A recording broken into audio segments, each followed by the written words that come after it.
am a ally with LGBTQ plus community. I am against MAGA morons, the MAGA pansies, their way of marketing anti-woke, anti-trans stuff. But I purposefully make these references and these pictures because that's what they hate the most, right?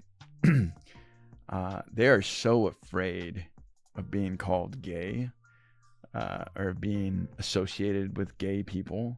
Like, they're such homophobes on the right that it only feels fitting to put rainbows all over this Elon stuff. He's one of the biggest proponents of anti-woke culture, and it's because he's the most afraid of it.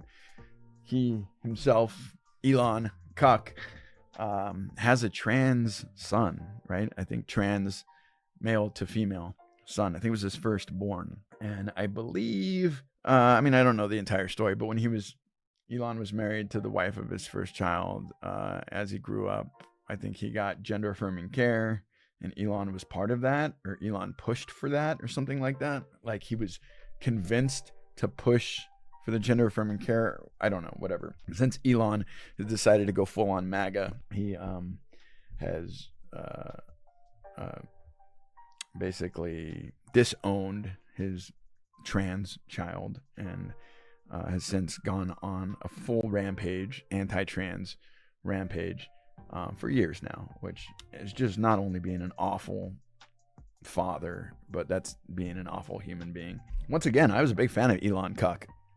Huge fan, because early on in his career, he was liberal, seemed to be an empathetic human being. He fought for the rights of minorities, and he fought for science and to protect against climate change, as one would do in his business. He believes in science. Like I mentioned before, what changed? Why does he suddenly not care to support people that don't believe in climate change? Why does he not care about any of that stuff anymore? Well, it comes down to first of all, his ego. His ego got so damn big that becoming the richest man in the world, can you imagine what it would do to your ego if you soon lost everything? So his ego got so big, it became so famous and so popular. What with the right ideals, protecting the environment and stuff like that, he got to a point to where he needed right-wing politicians to keep his business afloat, because he received so much subsidies from our government, from our dollars, that he needed to side with the right-wingers. And it goes back to like the Joe Rogan shit and the Gaina White stuff. While we're at it, don't forget to like, share, subscribe. All of The Good Truth on YouTube, obviously at The Good Truth, here on Twitch at The Good Truth, everywhere you can find us at The Good Truth. Don't forget to like, share, subscribe.